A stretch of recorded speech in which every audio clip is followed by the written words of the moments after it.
Krasnoludki i Śnieżka, czyli bajka o wielkich i mniejszych. Dawno temu żyła se na zamku piękna królewna. Miała włosy białe jak śnieg. Bestus nazywali ją Śnieżka. Zawiściała jej tego heksa, czyli czarownica, i kazała Śnieżka wygnać w las. Ale jednak Śnieżce się poszczęściło i trafiła na małą chałupeczkę, kaj było 7 małych łóżeczek, pod którymi było 7 małych nachtopków.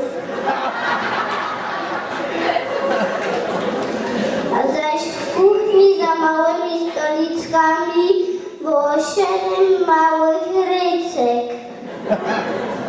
Ona się oglądała ta małą śmieszną chałupeczka, łorozu otwarły się drzwiża, do środka wlazło 7 małych chłopecków, czyli krasnoludków. Nazywali się Wiluś, Antek, Zefek, Walek i Balek. Barcik, Francik i najmniejszy Jorguś.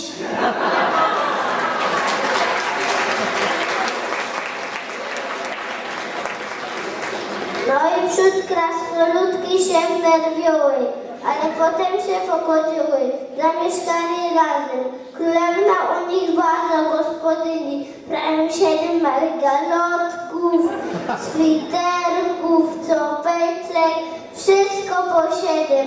No a jak im brała fuzekle, no to już było ich 14.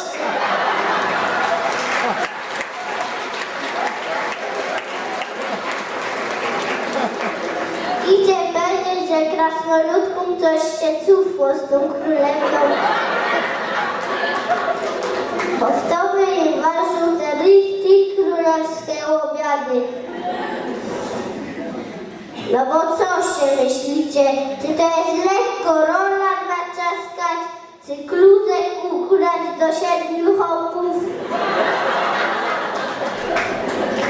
I oni by się tam tak żyli, jakby Śnieżka radno czarownica i piękny królewicz. No i wśród czarownica otruła Śnieżka. Biedne krasnoludki becały i szykowały się do pogrzebu, ale szło jednak jabłko wyłunaczyć i uratować Śnieżka.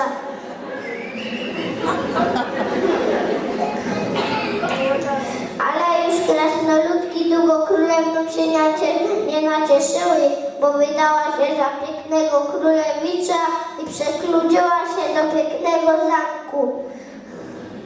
A krasnoludki straciły swoją gospodyni i zaś musiały żyć jak stare kawalery.